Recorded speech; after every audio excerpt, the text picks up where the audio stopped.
Hello everyone, ఈ లెక్చర్లో మనం మనీ అండ్ బ్యాంకింగ్ డిస్కస్ చేద్దాం. ఎగ్జామ్ పాయింట్ ఆఫ్ వ్యూలో ఈ చాప్టర్ చాలా ఇంపార్టెంట్. స్టార్టింగ్ ఇంట్రడక్షన్లో మన ఇండియాకి బ్యాంకింగ్ సిస్టమ్ ఎప్పుడు వచ్చింది, అలాగే ఏ బ్యాంక్స్ వచ్చాయి, ఎస్బీఐ ఎలా స్టార్ట్ అయింది, ఆర్బీఐ ఎలా స్టార్ట్ అయింది, ఇవన్నీ ఇంట్రడక్షన్లో చూద్దాం. నెక్స్ట్ ఆర్బీఐ ఫంక్షన్స్ కూడా చూద్దాం. అంటే ఆర్బీఐ ఇన్ఫ్లేషన్ ఎలా కంట్రోల్ చేస్తుంది, ఆర్బీఐ మానిటరీ పాలసీ ఎలా చేస్తుంది, ఇవన్నీ ఫంక్షన్స్ ఆఫ్ ఆర్బీఐలో చూద్దాం. నెక్స్ట్ ఆర్బీఐ కొన్ని టూల్స్ని యూజ్ చేస్తూ ఇన్ఫ్లేషన్ డిఫ్లేషన్ కంట్రోల్ చేస్తుంది. అవే CRR, SLR, repo rate, reverse repo rate. So ఇవన్నీ డీటెయిల్గా ఈ లెక్చర్లో డిస్కస్ చేద్దాం. సో వీడియోని స్కిప్ చేయకుండా చూడండి. సో ఇప్పుడు ఇంట్రడక్షన్లో జస్ట్ ఎగ్జామ్ పాయింట్ ఆఫ్ వ్యూలో కొన్ని బేసిక్స్ చూద్దాం. ఫస్ట్ మన ఇండియాలోకి వచ్చిన బ్యాంక్ ఏంటంటే బ్యాంక్ ఆఫ్ హిందుస్థాన్. అది 1770లో వచ్చింది. తర్వాత 3 ప్రెసిడెన్సీ బ్యాంక్స్ వచ్చాయి. అవేంటి? ఫస్ట్ది 1806లో బ్యాంక్ ఆఫ్ క్యాల్కటా వచ్చింది. 1840లో బ్యాంక్ ఆఫ్ బాంబే వచ్చింది. 1849లో బ్యాంక్ ఆఫ్ మద్రాస్ వచ్చింది. ఇది ఎలా గుర్తుంచుకుంటారంటే టాప్ టు బాటమ్ గుర్తుంచుకోండి. ఫస్ట్ది క్యాల్కటా, తర్వాత బాంబే, తర్వాత మద్రాస్. అయితే ఈ 3 బ్యాంక్స్ని కలిపి ఒకే బ్యాంకుగా మార్చారు. అదే ఇంపీరియల్ బ్యాంక్ ఆఫ్ ఇండియా. ఏ ఇయర్లో అంటే 1921. ఇదే ఇంపీరియల్ బ్యాంక్ ఆఫ్ ఇండియాని స్టేట్ బ్యాంక్ ఆఫ్ ఇండియాగా మార్చారు 1955లో. ఇప్పుడు ఆర్బీఐ బ్యాక్గ్రౌండ్ చూద్దాం. Royal commission on Indian currency and finance ఒక కమిషన్ని ఏర్పాటు చేసింది. అయితే ఈ కమిషన్కి చైర్పర్సన్ హిల్టన్ యంగ్. సో ఈ కమిషన్కి హిల్టన్ యంగ్ కమిషన్ అని పేరు వచ్చింది. ఈ హిల్టన్ యంగ్ కమిషన్ ఏం చేసిందంటే ఈ రాయల్ కమిషన్కి కొన్ని రికమెండేషన్ పంపించింది. ఈ రికమెండేషన్స్ బేస్ చేసుకుని రాయల్ కమిషన్ 1935లో మనకి ఆర్బీఐని స్థాపించింది. ఓకే, అయితే ఇనిషియల్గా 1935 నుండి 1949 వరకు ఆర్బీఐ ఒక షేర్ హోల్డర్స్ కంపెనీగా పనిచేసింది. 1949లో ఆర్బీఐ యాక్ట్ 1949 పాస్ అయిన తర్వాత ఆర్బీఐ గవర్నమెంట్ ఆఫ్ ఇండియా కిందకి వచ్చేసింది. అయితే ఇప్పుడు హెడ్ క్వార్టర్స్ చూద్దాం. ఇనిషియల్గా ఆర్బీఐని స్థాపించినప్పుడు ఫస్ట్ 1935లో కోల్కతాలో స్థాపించారు. దాని తర్వాత 2 years తర్వాత ఆర్బీఐ క్వార్టర్స్ని ముంబైకి షిఫ్ట్ చేశారు. ఇంకో పాయింట్ గుర్తుంచుకోవాల్సింది ఏంటంటే ఎంబ్లమ్ ఆఫ్ ఆర్బీఐ అంటే ఆర్బీఐ సింబల్ ఏంటంటే టైగర్ అండ్ పామ్ ట్రీ. అయితే ఇనిషియల్గా ఈ టైగర్ ప్లేస్లో ఒక లైన్ ఉండేది. ఇప్పుడు మనం ఫంక్షన్స్ ఆఫ్ ఆర్బీఐ చూద్దాం. ఆర్బీఐని ఇష్యూర్ ఆఫ్ బ్యాంక్ నోట్స్ అంటాం. ఎందుకంటే మన ఇండియన్ కరెన్సీలో కరెన్సీ నోట్స్ ఉంటాయి, అలాగే కాయిన్స్ కూడా ఉంటాయి. అయితే ఈ కరెన్సీ నోట్స్ అన్నీ కూడా ఆర్బీఐ ప్రింట్ చేస్తుంది. సో అందుకే ఇష్యూర్ ఆఫ్ బ్యాంక్ నోట్స్ అంటాం. అయితే ఈ కరెన్సీ నోట్స్లో 1 రూపీ నోట్ మాత్రం గవర్నమెంట్ ఆఫ్ ఇండియా ప్రింట్ చేస్తుంది. సో ఎగ్జామ్ పాయింట్ ఆఫ్ వ్యూలో చాలా ఇంపార్టెంట్. 1 రూపీ నోట్ని ఎవరు ప్రింట్ చేస్తారంటే గవర్నమెంట్ ఆఫ్ ఇండియా, ఆర్బీఐ కాదు. అలాగే ఈ కాయిన్స్ ఉన్నాయి కదా, ఈ కాయిన్స్ని కూడా గవర్నమెంట్ ఆఫ్ ఇండియా మింట్ చేస్తుంది. కాయిన్స్ని ప్రింటింగ్ అన్నాం మనం, కాయిన్స్ని మింటింగ్ అంటాం. ఓకే, ఇప్పుడు ఈ గవర్నమెంట్ ఆఫ్ ఇండియాకి 4 సెంటర్స్ ఉన్నాయి కాయిన్స్ మింట్ చేయడానికి. ముంబై, కోల్కతా, హైదరాబాద్, యూపీ. ఆర్బీఐని బ్యాంకర్ ఆఫ్ ద గవర్నమెంట్ అంటాం. ఎందుకంటే గవర్నమెంట్ యొక్క ఆపరేషన్స్ అన్నీ కూడా ఆర్బీఐ చూసుకుంటుంది. అలాగే ఎప్పుడైనా గవర్నమెంట్కి లోన్ కావాలన్నా గవర్నమెంట్ తన యొక్క సెక్యూరిటీస్ని ఆర్బీఐకి ఇచ్చి లోన్ తెచ్చుకుంటుంది. సో అందుకే బ్యాంకర్ ఆఫ్ ద గవర్నమెంట్ అంటాం. నెక్స్ట్ ఆర్బీఐని బ్యాంకర్స్ బ్యాంక్ అని కూడా అంటాం. ఎందుకంటే బ్యాంక్స్కి కూడా ఆర్బీఐ లోన్ ఇస్తుంది. సో అందుకే బ్యాంకర్స్ బ్యాంక్ అంటాం. Next monetary policy. మనకి 2 types ఆఫ్ పాలసీస్ ఉంటాయి. ఫస్ట్ ఏంటి? Monetary policy. ఇది మనకి ఆర్బీఐ ఫ్రేమ్ చేస్తుంది. ఇంకోటి ఏంటంటే ఫిస్కల్ పాలసీ. ఈ ఫిస్కల్ పాలసీని మనకి గవర్నమెంట్ ఆఫ్ ఇండియా ఫ్రేమ్ చేస్తుంది. ఇప్పుడు మనం quantitative instruments of credit control చూద్దాం. ఆర్బీఐ దగ్గర కొన్ని ఇన్స్ట్రుమెంట్స్ ఉంటాయి. ఆ ఇన్స్ట్రుమెంట్స్ని యూజ్ చేసుకుంటూ ఆర్బీఐ ఇన్ఫ్లేషన్ని డిఫ్లేషన్ని కంట్రోల్ చేస్తుంది. అవేంటంటే liquid adjustment facility, bank rate, open market operations, reserve requirements. Okay, first ఈ లిక్విడిటీ అడ్జస్ట్మెంట్ ఫెసిలిటీలో మనకి repo rate, reverse repo rate, marginal standing facility, ఈ 3 ఉంటాయి. ఓకే, రిజర్వ్ రిక్వైర్మెంట్స్లో మనకి సిఆర్ఆర్, ఎస్ఎల్ఆర్ ఉంటాయి. అంటే cash reserve ratio, statutory liquidity ratio. Okay, అయితే first basic idea ఏంటంటే ఈ లిక్విడ్ అడ్జస్ట్మెంట్ ఫెసిలిటీలో మనకి something related to interest rate. అంటే ఒక బ్యాంక్ వెళ్ళి ఆర్బీఐ దగ్గర లోన్ తీసుకుంటే ఆర్బీఐ ఒక ఇంట్రెస్ట్ రేట్ని ఛార్జ్ చేస్తుంది కదా. సో ఆ ఇంట్రెస్ట్ రేట్ రిలేటెడ్ అన్ని కూడా లిక్విడ్ అడ్జస్ట్మెంట్ ఫెసిలిటీలో వస్తాయి.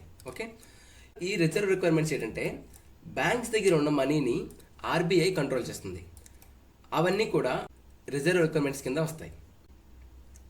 ఓకే, సో ఈ లెక్చర్లో మనం ఈ సిఆర్ఆర్ అంటే ఏంటి, ఎస్ఎల్ఆర్ అంటే ఏంటో చూద్దాం. సో మనం ఆర్బీఐ ఇన్ఫ్లేషన్ని డిఫ్లేషన్ని కంట్రోల్ చేస్తుంది అనుకున్నాం కదా. అయితే ఫస్ట్ మనకి ఇన్ఫ్లేషన్ అంటే ఏంటి, డిఫ్లేషన్ అంటే ఏంటి, అలాగే ఈ ఎన్డిటిఎల్, ఈ గవర్నమెంట్ సెక్యూరిటీస్, ఈ బేసిక్ కీ టర్మ్స్ గురించి బేసిక్ నాలెడ్జ్ లేకపోతే మనకి ఆర్బీఐ ఏ విధంగా ఇన్ఫ్లేషన్ డిఫ్లేషన్ని కంట్రోల్ చేస్తుందో మనకి అర్థం కాదు.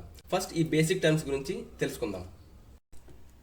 ఆర్బీఐ ఆ టూల్స్ని యూజ్ చేస్తూ ఇన్ఫ్లేషన్ని డిఫ్లేషన్ ఎలా కంట్రోల్ చేస్తుందంటే, అసలు ఫస్ట్ మనకి ఇన్ఫ్లేషన్ అంటే ఏంటి, డిఫ్లేషన్ అంటే ఏంటో తెలియాలి. ఇన్ఫ్లేషన్ అంటే ఏంటంటే ఒక బాస్కెట్ ఆఫ్ కమోడిటీస్ ఉన్నాయి. అంటే ఎగ్జాంపుల్ సోప్, ఆయిల్, టూత్పేస్ట్, ఇవన్నీ ఒక బాస్కెట్ ఆఫ్ కమోడిటీస్ అనుకోండి. ఇప్పుడు ప్రజెంట్ ఈ బాస్కెట్ ఆఫ్ కమోడిటీస్ ప్రైస్ ఒక 100 రూపీస్ ఉంటే ఒక 3 months పీరియడ్ తర్వాత ఇదే basket of commodities price 200 rupees అయిందనుకోండి. అంటే అర్థం ఏంటి, ప్రైసెస్ ఇంక్రీజ్ అయినట్టు. సో ఇన్ఫ్లేషన్ అంటే రైజ్ ఇన్ జనరల్ ప్రైసెస్. ఒక సర్టెన్ పీరియడ్ ఆఫ్ టైంలో ఒక certain basket of commodities price increase అవ్వడం. సో ఇలా ప్రైసెస్ ఇంక్రీజ్ అయితే దాన్ని మనం ఇన్ఫ్లేషన్ అంటాం. ఇప్పుడు డిఫ్లేషన్ అంటే ఏంటంటే, సపోజ్ అదే బాస్కెట్ ఆఫ్ కమోడిటీస్ ఈరోజు మనకి 100 రూపీస్కి వస్తే ఒక 3 months తర్వాత అదే బాస్కెట్ ఆఫ్ కమోడిటీస్ మనకి 90 రూపీస్కి వచ్చాయి అనుకోండి. అంటే అర్థం ఏంటి, ప్రైసెస్ తగ్గినట్టు. సో అలా ప్రైసెస్ తగ్గితే దాన్ని మనం డిఫ్లేషన్ అంటాం. ఇప్పుడు మనం ఎన్డిటిఎల్ అంటే ఏంటో చూద్దాం. ఎన్డిటిఎల్ అంటే net demand and time liabilities. First ఈ లయబిలిటీస్ అంటే ఏంటో చూద్దాం. లయబిలిటీస్ అంటే సపోజ్ ఒక పర్సన్ వెళ్ళి ఒక బ్యాంక్లో 1000 రూపీస్ డిపాజిట్ చేశారనుకోండి. ఇప్పుడు ఈ బ్యాంక్ ఎప్పటికైనా మళ్ళీ తిరిగి ఆ 1000 రూపీస్ని ఆ డిపాజిటర్కి పే చేయాలి. సో బ్యాంక్ ఆ పర్సన్ చేసిన డిపాజిట్ని తిరిగి ఇవ్వాలి కాబట్టి అది బ్యాంక్ యొక్క లయబిలిటీ. అలాగే సపోజ్ ఇదే బ్యాంక్ ఆర్బీఐ దగ్గరికి వెళ్ళి 1000 రూపీస్ లోన్ తీసుకుంది అనుకోండి. ఇప్పుడు ఈ బ్యాంక్ మళ్ళీ తిరిగి ఆర్బీఐకి పే చేయాలి కదా. సో ఇది కూడా బ్యాంక్ యొక్క లయబిలిటీ. అంటే మనం చేసిన డిపాజిట్స్ అలాగే బ్యాంక్ తాను తెచ్చుకున్న లోన్స్ ఇవన్నీ కలిపితే బ్యాంక్ యొక్క లయబిలిటీస్.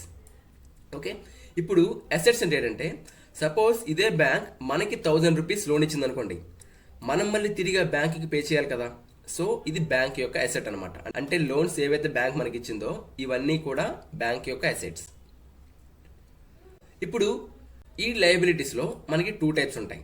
ఏంటవి, డిమాండ్ లయబిలిటీస్, టైమ్ లయబిలిటీస్. ఇప్పుడు డిమాండ్ లయబిలిటీస్ అంటే ఏంటంటే, సపోజ్ ఒక పర్సన్ వెళ్ళి ఒక బ్యాంక్లో 1000 రూపీస్ డిపాజిట్ చేస్తారనుకోండి. అయితే తను సేవింగ్స్ అకౌంట్లో డిపాజిట్ చేస్తున్నానని చెప్తాడు. అలా సేవింగ్స్ అకౌంట్లో డిపాజిట్ చేస్తే ఆ పర్సన్ ఎప్పుడైనా మళ్ళీ తనకు నచ్చినప్పుడు ఆ మనీని విత్డ్రా చేసుకోవచ్చు. అంటే తన డిమాండ్ బట్టి తను ఆ మనీని విత్డ్రా చేసుకోవచ్చు. దీన్ని మనం ఏమంటాం, డిమాండ్ లయబిలిటీస్ అంటాం. అయితే ఇప్పుడు టైమ్ లయబిలిటీస్ అంటే ఏంటంటే, సపోజ్ ఒక పర్సన్ వెళ్ళి ఒక బ్యాంక్లో 1000 rupees fixed deposit చేస్తారనుకోండి.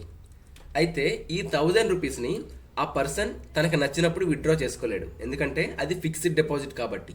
Fixed deposit అంటే ఈ పర్సన్ చేసిన 1000 రూపీస్కి తను సర్టెన్ పీరియడ్ ఆఫ్ టైం చెప్తాడనమాట. అంటే నేను ఈ ఫిక్స్డ్ డిపాజిట్ని 1 year వరకు డిపాజిట్ చేస్తున్నానని. అంటే ఈ 1 year వరకు ఆ పర్సన్ ఆ 1000 రూపీస్ని విత్డ్రా చేయలేడు. సో దీన్ని ఏమంటామంటే టైమ్ లయబిలిటీస్ అంటాం. అంటే సర్టెన్ పీరియడ్ ఆఫ్ టైం తర్వాత ఆ పర్సన్ విత్డ్రా చేయగలరు కాబట్టి దాన్ని టైమ్ లయబిలిటీస్ అంటాం. ఇప్పుడు ఈ డిమాండ్ లయబిలిటీస్ని ఈ టైమ్ లయబిలిటీస్ని కలిపితే అది మనకి ఎన్డిటిఎల్ అవుతుంది. సో ఇప్పుడు మనం గవర్నమెంట్ సెక్యూరిటీస్ అంటే ఏంటో చూద్దాం. సపోజ్ గవర్నమెంట్ ఒక ప్రాజెక్ట్ చేయాలనుకుంటుంది, కానీ గవర్నమెంట్ దగ్గర అన్ని ఫండ్స్ లేవు. అప్పుడు గవర్నమెంట్ ఏం చేస్తుందంటే ఒక బాండ్ పేపర్ని క్రియేట్ చేసి ఆ బాండ్ పేపర్ మీద ఈ బాండ్ పేపర్ యొక్క విలువ 10 కోట్లు అని చెప్తుంది. అప్పుడు ఎవరైనా వెళ్ళి ఆ బాండ్ పేపర్ని కొనుక్కోవచ్చు. ఆ బాండ్ పేపర్ మీద ఎంత రాసిందో అంత అమౌంట్ని గవర్నమెంట్కి పే చేయాలి.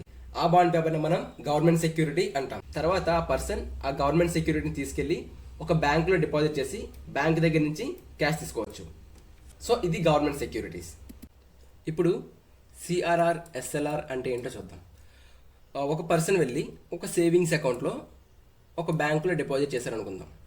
సో అదేమవుతుంది, డిమాండ్ లయబిలిటీస్ అవుతుంది. ఓకే, అదే వేరే పర్సన్ వెళ్ళి ఒక ఫిక్స్డ్ డిపాజిట్లో డిపాజిట్ చేస్తే అదేమవుతుంది, టైమ్ లయబిలిటీ అవుతుంది.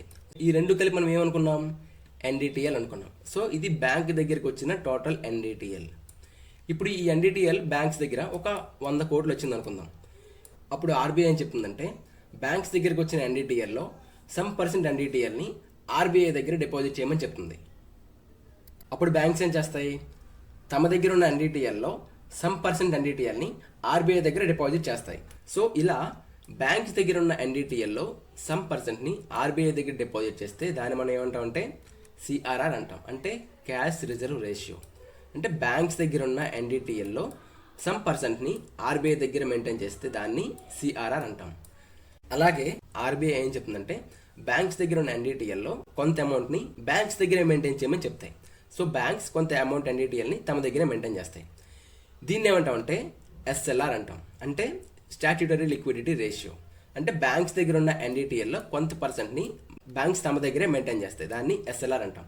అంటే బ్యాంక్ దగ్గర ఉన్న ఎన్డిటిఎల్లో కొంత పర్సెంట్ని ఆర్బీఐ దగ్గర మెయింటైన్ చేస్తే సిఆర్ఆర్ అంటాం. అలాగే కొంత అమౌంట్ని బ్యాంక్స్ తమ దగ్గరే మెయింటైన్ చేస్తే దాన్ని మనం ఎస్ఎల్ఆర్ అంటాం. ఓకే, ఇప్పుడు ఈ ఎస్ఎల్ఆర్ని బ్యాంక్స్ 3 వేస్లో మెయింటైన్ చేయొచ్చు. ఏంటవి? అయితే గోల్డ్ రూపంలో మెయింటైన్ చేయొచ్చు, లేదా క్యాష్ రూపంలో మెయింటైన్ చేయొచ్చు, లేదా జీ సెక్యూరిటీస్ రూపంలో మెయింటైన్ చేయొచ్చు. అయితే జనరల్గా బ్యాంక్స్ ఇప్పుడు కూడా గోల్డ్ కానీ లేదా క్యాష్ కానీ ప్రిఫర్ చేయవు. ఎందుకంటే ఈ గోల్డ్ వల్ల కానీ క్యాష్ వల్ల కానీ బ్యాంక్స్కి ఏ ప్రాఫిట్ రాదు, కానీ జీ సెక్యూరిటీస్ వల్ల బ్యాంక్స్కి ప్రాఫిట్ వస్తుంది. ఎలాగో ఒక ఎగ్జాంపుల్తో చెప్తాను. సపోజ్ ఒక పర్సన్ ఒక బ్యాంక్ దగ్గరికి వెళ్ళి నాకు ఒక 10 కోట్ల లోన్ కావాలని అడిగితే బ్యాంక్ ఏం చెప్తుందంటే, సరే నేను నీకు లోన్ ఇస్తాను, కానీ 10 కోట్లు విలువ చేసే ఏవైనా సెక్యూరిటీస్ని సబ్మిట్ చేయి అని చెప్తుంది. దానికే పర్సన్ తన దగ్గర ఉన్న 10 కోట్లు విలువ చేసే జీ సెక్యూరిటీస్ని ఆ బ్యాంకులో డిపాజిట్ చేస్తాడు. బ్యాంక్ ఏం చేస్తుంది? ఆ పర్సన్కి 10 కోట్లు లోన్గా ఇస్తుంది. ఇప్పుడు ఈ పర్సన్ ఇచ్చిన జీ సెక్యూరిటీస్ని ఆ బ్యాంక్ ఎస్ఎల్ఆర్ రూపంలో మెయింటైన్ చేస్తుంది. దీనివల్ల ఏమవుతుందంటే ఎవరైతే లోన్ తీసుకున్నారో ఆ పర్సన్ బ్యాంక్కి ఇంట్రెస్ట్ పే చేస్తాడు. సో బ్యాంక్స్ ఎస్ఎల్ఆర్ ఈ విధంగా మెయింటైన్ చేస్తే వాళ్ళకి ఇంట్రెస్ట్ వస్తుంది కాబట్టి సో బ్యాంక్స్ ఎప్పుడు కూడా ఎస్ఎల్ఆర్ని జీ సెక్యూరిటీస్ రూపంలో మెయింటైన్ చేయడానికి ట్రై చేస్తాయి. ఓకే, మనకి ఇప్పుడు సిఆర్ఆర్ అంటే ఏంటి, ఎస్ఎల్ఆర్ అంటే ఏంటో తెలిసింది. కానీ అసలు ఎందుకు ఈ సిఆర్ఆర్ ఎస్ఎల్ఆర్ అంటే, సపోజ్ ఒక పర్సన్ వెళ్ళి 1000 రూపీస్ ఒక బ్యాంక్లో డిపాజిట్ చేస్తే ఆ 1000 రూపీస్ మొత్తం కూడా ఆ బ్యాంక్ ఒక పర్సన్కి లోన్గా ఇచ్చేసింది అనుకోండి. అప్పుడు ఎవరైతే ఆ పర్సన్ డిపాజిట్ చేశారో ఆ పర్సన్ బ్యాంక్కి వెళ్ళి తను డిపాజిట్ చేసిన మనీ తిరిగి అడిగితే అప్పుడు బ్యాంక్ దగ్గర తిరిగి ఇవ్వడానికి ఏమి ఉండవు. అలాంటి సిచ్యువేషన్ వస్తే దాన్ని మనం బ్యాంక్రప్ట్ అంటాం. బ్యాంక్స్ ఈ సిచ్యువేషన్ని ఫేస్ చేయకుండా ఉండడానికి ఆర్బీఐ సిఆర్ఆర్ని ఎస్ఎల్ఆర్ని మెయింటైన్ చేయమని బ్యాంక్స్కి చెప్తుంది. ఓకే, మనకి ఇప్పుడు సిఆర్ఆర్ అంటే ఏంటో తెలిసింది, ఎస్ఎల్ఆర్ అంటే ఏంటో తెలిసింది.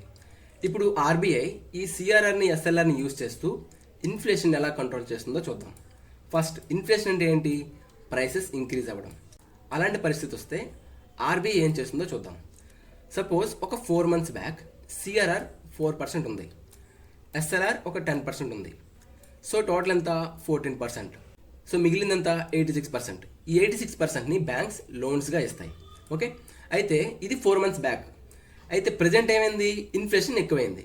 సో ఇన్ఫ్లేషన్ కంట్రోల్ చేయాలంటే ఆర్బీఐ ఏం చేస్తుందంటే సిఆర్ఆర్ని 4% నుంచి 7% ఇంక్రీజ్ చేస్తుంది.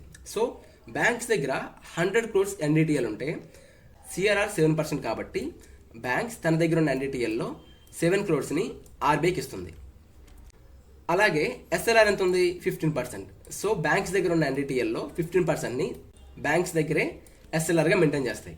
సో ఇంకా మిగిలినంత 78 crores. ఈ 78 crores బ్యాంక్స్ లోన్స్గా ఇవ్వచ్చు. ఇప్పుడు కంపారిటివ్గా చూసుకుంటే ప్రీవియస్గా 86 crores ఉంటే ఇప్పుడు బ్యాంక్స్ దగ్గర 78 crores ఉన్నాయి. అంటే ఏంటి? బ్యాంక్స్ దగ్గర ఫండ్స్ తగ్గినట్టు. సో బ్యాంక్స్ దగ్గర తక్కువ ఫండ్స్ ఉన్నాయి కాబట్టి బ్యాంక్స్ ఏం చేస్తాయంటే తమ దగ్గర ఉన్న తక్కువ ఫండ్స్తోనే ఎక్కువ ప్రాఫిట్ కావాలని ఇంట్రెస్ట్ రేట్ పెంచేస్తాయి. సో అలా ఇంట్రెస్ట్ రేట్ పెంచితే జనరల్గా ప్రజలు లోన్స్ తీసుకోవడానికి ఇంట్రెస్ట్ చూపించరు. ప్రజలు లోన్స్ తీసుకోకపోతే ఏమవుతుంది? ఆబ్వియస్గా వాళ్ళ దగ్గర మనీ సప్లై తగ్గుతుంది. సో మనీ సప్లై తగ్గితే వాళ్ళు వస్తువులు కొనడానికి ఎక్కువ ఇంట్రెస్ట్ చూపించరు. ప్రజలు వస్తువులు కొనడం ఆపేస్తే ఆ వస్తువు యొక్క డిమాండ్ తగ్గిపోతుంది. సో అలా డిమాండ్ తగ్గడం వల్ల ఈ వస్తువుని తయారు చేసే మ్యానుఫ్యాక్చరర్ ఏం చేస్తాడు? దాని యొక్క ప్రైసెస్ తగ్గించేస్తాడు. అలా ప్రైసెస్ తగ్గితే ఇన్ఫ్లేషన్ తగ్గినట్టే. సో ఈ విధంగా సిఆర్ఆర్ని ఎస్ఎల్ఆర్ని ఆర్బీఐ యూజ్ చేస్తూ ఇన్ఫ్లేషన్ కంట్రోల్ చేస్తుంది. అంటే ఏంటి? ఒకవేళ ఇన్ఫ్లేషన్ పెరిగితే సిఆర్ఆర్ని ఎస్ఎల్ఆర్ని పెంచి బ్యాంక్స్ దగ్గర ఇండైరెక్ట్గా ఫండ్స్ తగ్గేలా చేస్తుంది. అలా ఇండైరెక్ట్గా ఫండ్స్ తగ్గితే ప్రజల దగ్గర కూడా మనీ సప్లై తగ్గుతుంది. అలా మనీ సప్లై తగ్గడం వల్ల వస్తువుల యొక్క డిమాండ్ తగ్గుతుంది. ఆ వస్తువుల యొక్క డిమాండ్ తగ్గడం వల్ల ప్రైసెస్ కూడా తగ్గుతాయి. సో ఇంతవరకు మనం ఇన్ఫ్లేషన్ వస్తే ఆర్బీఐ సిఆర్ఆర్ని ఎస్ఎల్ఆర్ని యూజ్ చేస్తూ ఏ విధంగా కంట్రోల్ చేసిందో చూసాం. అయితే ఇప్పుడు డీఫ్లేషన్ వస్తే ఆర్బీఐ సిఆర్ఆర్ని ఎస్ఎల్ఆర్ని యూజ్ చేస్తూ ఎలా కంట్రోల్ చేస్తుందో చూద్దాం. ఫస్ట్ డీఫ్లేషన్ ట్యాకిల్ చేసే ముందు అసలు డీఫ్లేషన్ ఎలా స్టార్ట్ అయిందో ఆర్బీఐ ఫోకస్ చేయాలి. సో ఫస్ట్ డీఫ్లేషన్ అంటే ఏంటి? ప్రైసెస్ తగ్గిపోవడం. ఈ ప్రైసెస్ ఎందుకు తగ్గిపోయాయి? మేబీ ఆ వస్తువు యొక్క డిమాండ్ తగ్గిపోయింది. వస్తువు డిమాండ్ ఎప్పుడు తగ్గుతుంది? ప్రజలు వస్తువులు కొనకపోతే డిమాండ్ తగ్గిపోతుంది. అసలు ఈ ప్రజలు వస్తువులు ఎందుకు కొనట్లేదు? మేబీ ప్రజల దగ్గర మనీ సప్లై తక్కువ ఉంది కాబట్టి. సో ఆర్బీఐ ఏం ఆలోచిస్తుందంటే మనీ సప్లై పెంచితే ఈ డీఫ్లేషన్ ప్రాబ్లం సాల్వ్ అవుతుందని ఆలోచిస్తుంది. సో ఈ డీఫ్లేషన్ని సిఆర్ఆర్ని ఎస్ఎల్ఆర్ని తగ్గిస్తూ ఆర్బీఐ కంట్రోల్ చేస్తుంది. ఏ విధంగా చూద్దాం. సపోజ్ సిఆర్ఆర్ 7% ఉంది, ఎస్ఎల్ఆర్ 15% ఉంది. అప్పుడు ఈ 22% తీసేయగా 78% మాత్రమే బ్యాంక్స్ దగ్గర ఉంది. సో ఈ 78% మాత్రమే బ్యాంక్స్ లోన్స్గా ఇవ్వగలవు. సో ఇప్పుడు డీఫ్లేషన్ ఉంది కాబట్టి ఆర్బీఐ ఏం చేస్తుందంటే సిఆర్ఆర్ని ఎస్ఎల్ఆర్ని తగ్గిస్తుంది. సపోజ్ సిఆర్ఆర్ని 7% నుంచి 5%కి తగ్గించింది అనుకోండి. అలాగే ఎస్ఎల్ఆర్ని కూడా 15% నుంచి 10%కి తగ్గించింది అనుకోండి. ఇప్పుడు టోటల్ ఎంత అయింది? 15% అయింది. ఇప్పుడు మిగిలిందంతా 85%. అంటే సపోజ్ ఒక బ్యాంక్ దగ్గర 100 crores ఉంటే 5 crores ఆర్బీఐ దగ్గర సిఆర్ఆర్గా డిపాజిట్ చేస్తుంది. అలాగే 10 crores-ని ఎస్ఎల్ఆర్గా తన దగ్గరే మెయింటైన్ చేస్తుంది. ఇప్పుడు మిగిలినంత 85 crores కదా. 78 crores-తో పోల్చుకుంటే 85 crores ఎక్కువ. సో బ్యాంక్స్ దగ్గర మనీ ఎక్కువ ఉన్నట్టు. సో బ్యాంక్స్ దగ్గర మనీ ఎక్కువ ఉంటే ప్రజలకి లోన్స్ ఇవ్వడానికి ప్రజల్ని అట్రాక్ట్ చేయాలి. సో ప్రజల్ని అట్రాక్ట్ చేయాలంటే బ్యాంక్స్ తన లోన్ యొక్క ఇంట్రెస్ట్ రేట్ని తగ్గించాలి. బ్యాంక్స్ ఇప్పుడు ఇంట్రెస్ట్ రేట్ తగ్గిస్తే ప్రజలు లోన్స్ తీసుకోవడానికి ముందుకు వస్తారు. సో ప్రజలు లోన్స్ తీసుకుంటే ప్రజల దగ్గర మనీ సప్లై కూడా పెరుగుతుంది. ప్రజల దగ్గర మనీ సప్లై ఎక్కువ వచ్చినప్పుడు వస్తువుల్ని కొంటారు. సో అలా వస్తువుల్ని కొంటే ఆ వస్తువు యొక్క డిమాండ్ కూడా పెరుగుతుంది.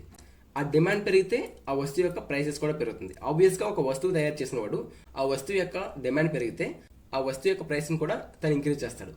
సో ఈ విధంగా డీఫ్లేషన్ని ఆర్బీఐ ఇండైరెక్ట్గా కంట్రోల్ చేస్తుంది. సో ఈ లెక్చర్లో మనం సిఆర్ఆర్ ఎస్ఎల్ఆర్ కవర్ చేసాం. నెక్స్ట్ లెక్చర్లో repo rate, reverse repo rate, marginal standing facility, అలాగే bank rate, open market operations కూడా కవర్ చేద్దాం. ఈ వీడియో మీకు నచ్చినట్లయితే లైక్ చేసి సబ్స్క్రైబ్ చేయండి. Thank you.